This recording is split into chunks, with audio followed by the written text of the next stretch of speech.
Hello guys, आपका स्वागत है आपकी यूट्यूब चैनल डिजिटल दारू में। दोस्तों आज का टॉपिक है नेव बायस क्लासिफायर, जो कि एक मशीन लर्निंग मॉडल है। ठीक है दोस्तों, तो आज मैं आपको बताने जा रहा हूँ कि नेव बायस क्या होता है, इसे हम क्यों यूज़ करते हैं और ये कैसे वर्क करता है। तो इस वीडियो को शुरू से लेकर एंड तक ज़रूर देखना, क्योंकि जो सा ये वाला एल्गोरिथम है ना, ये थोड़ा कन्फ्यूजिंग हो सकता है कई लोगों के लिए। यदि आपने पहले नेव बायस के बारे में नहीं सीखा तो आपको टेंशन लेने की बिल्कुल भी ज़रूरत नहीं है। मैं इस वीडियो में बिल्कुल ईजी वे में आपको समझा दूंगा कि नेव बायस कैसे वर्क करता है और ये क्या होता है। ठीक है दोस्तों, यदि आपने पहली वीडियोस देखी हुई है नेव बायस की, तब भी आप इस वीडियो को देख सकते हो, क्योंकि इस वीडियो में मैंने बहुत ही ज़्यादा इजी लैंग्वेज में बताया हुआ है कि नेव बायस क्या होता है और कैसे वर्क करता है। ठीक है, तो इस वीडियो को शुरू से लेकर एंड तक ज़रूर देखना। दोस्तों बिना टाइम वेस्ट किए स्टार्ट करते हैं। दोस्तों सबसे पहले बात करते हैं कि नेव बायस का ना मतलब क्या है। इसमें जो सा नेव का मतलब होता है कि हर फीचर की, यदि हमारे पास बहुत सारे फीचर हैं जिनकी हेल्प से हमने प्रेडिक्शन करनी है, ठीक है, उसमें क्या है कि हर एक फीचर एक दूसरे के इंडिपेंडेंट है। हम ना एज्यूम करते हैं कि जो सा हर एक फीचर है एक दूसरे के इंडिपेंडेंट है। ज़रूरी नहीं है कि वो इंडिपेंडेंट होगा ही होगा, ठीक है, बस हम एज्यूम कर रहे हैं। ठीक है, इसलिए हम इसे कहते हैं नेव। और बायस इसे इसलिए कहते हैं क्योंकि इसे क्रिएट किसने किया था? थॉमस बायस ने।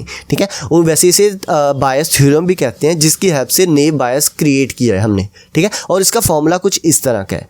अब बात करते हैं इस इक्वेशन के बारे में जो कि नेव बायस की है। ठीक है, तो सबसे पहले आपको मैं इतना एज्यूम करके चल रहा हूँ कि आपको ना प्रोबेबिलिटी के बारे में बेसिक नॉलेज है कि प्रोबेबिलिटी क्या होती है और ये कैसे वर्क करती है। ठीक है दोस्तों, और अब आपको बाकी चीज़ें तो समझ लग रही होंगी, बस आपको एक चीज़ कंफ्यूजिंग लग रही होगी कि यहाँ पर प्रोबेबिलिटी ऑफ A/B का क्या मतलब है, या फिर प्रोबेबिलिटी ऑफ B/A का क्या मतलब है। आपको प्रोबेबिलिटी A और प्रोबेबिलिटी ऑफ B तो समझ लगी होगी कि इसका क्या मतलब है, यदि आपने 10th क्लास तक प्रोबेबिलिटी की है।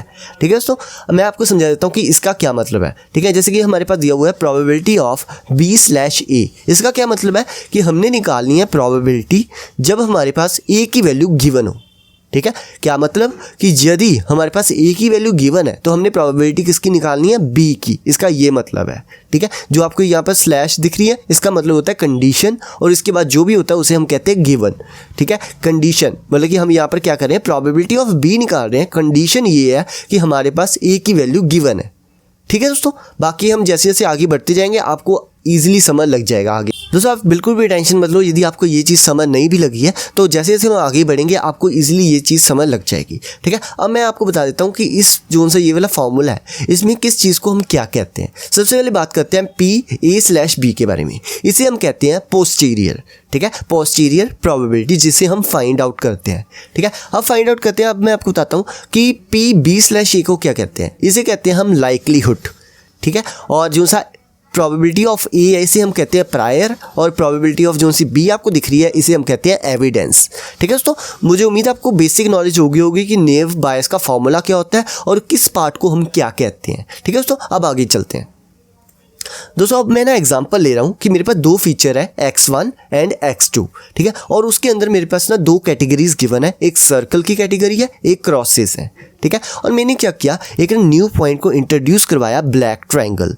ठीक है, और मैं चाहता हूँ कि मैं फाइंड आउट करना चाहता हूँ ये ना इन दोनों में से, इन दोनों कैटेगरीज में से किस में आएगा, या फिर ये इस कैटेगरी में बिलोंग कर रहा है या फिर इस कैटेगरी में बिलोंग कर रहा है। ठीक है, उसे मैं कैसे फाइंड आउट करूँगा? With the help of naive bias theorem.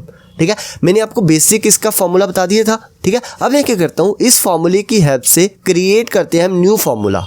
ठीक है, हमने कुछ नहीं करना, बस वैल्यूज पुट करनी है।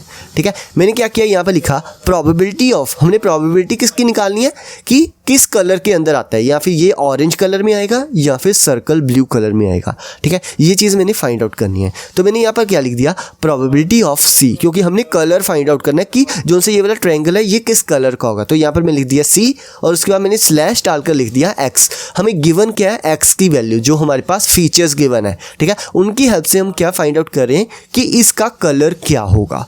ठीक है दोस्तों, इतना आपको मुझे लगता है समझ लग गया होगा। ठीक है, अब हम देखते हैं आगे मैंने यहाँ पर क्या लिखा, प्रोबेबिलिटी ऑफ C के, ये हमारा ये है प्रोबेबिलिटी ऑफ A। ठीक है, यहाँ पर मैंने लिख दिया C के सिंपली। ठीक है, और यहाँ पर मैंने क्या लिख दिया, प्रोबेबिलिटी ऑफ फीचर जब हमारे पास कलर गिवन हो। ठीक है, और आगे मैंने क्या लिख दिया, प्रोबेबिलिटी ऑफ X। मैंने सिंपली कुछ नहीं किया, बस क्या किया, यहाँ पर वैल्यूज पुट कर दी। A और B की जगह पर हमने X एंड सी के वैल्यू फाइंड पुट आउट कर दी। ठीक है दोस्तों, अब आगे देखते हैं। आपको बिल्कुल भी टेंशन लेने की जरूरत नहीं यदि आपको कोई भी कंफ्यूजन हो रही है। हम आज जैसे जैसे आगे बढ़ रहे हैं वैसे वैसे आपको अपने आप समझ लग जाएगा। ठीक है, सबसे पहले मैं ना ट्राई करता हूँ फाइंड आउट करना PCK, मतलब कि मैं प्रोबेबिलिटी ऑफ कलर की फाइंड आउट करना चाहता हूँ। ठीक है, सबसे पहले मैं ना कौन से कलर की फाइंड आउट कर रहा हूँ, ऑरेंज कलर की। जैसे कि आप देख सकते हो प्रोबेबिलिटी ऑफ C ऑरेंज, जैसे कि मैंने इससे फाइंड आउट कर रहा हूँ P ऑफ CK, इसे मैं फाइंड आउट करना चाहता हूँ। तो मैंने क्या किया, इसे अलग से लिख दिया प्रोबेबिलिटी ऑफ C ऑरेंज, जो कि इक्वल होता है नंबर ऑफ ऑरेंजेस पॉइंट। ठीक है, जितने भी ऑरेंज पॉइंट्स हैं divided by total number of points.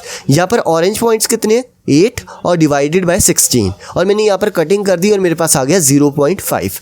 ये तो बेसिक हमारे पास क्या था, जो भी प्रोबेबिलिटी के बेसिक नॉलेज यदि आपको पता है तो आपको इतना तो पता होगा। ठीक है, मैंने सिंपली क्या किया, ऑरेंज की प्रोबेबिलिटी निकाल ली है। ठीक है, यहाँ पर हम क्या फाइंड आउट कर रहे हैं कि ये जो सा पॉइंट है ये ऑरेंज होगा या नहीं होगा। ठीक है, या फिर उस जो सा ये वाला पॉइंट है इसके ऑरेंज होने की प्रोबेबिलिटी क्या है। ठीक है दोस्तों, मुझे उम्मीद है आपको पता लग गया होगा कि हमने P ऑफ CK कैसे निकालना है। ठीक है, या फिर P ऑफ C ऑरेंज को हमने कैसे निकालना है। ठीक है, अब आगे देखते हैं।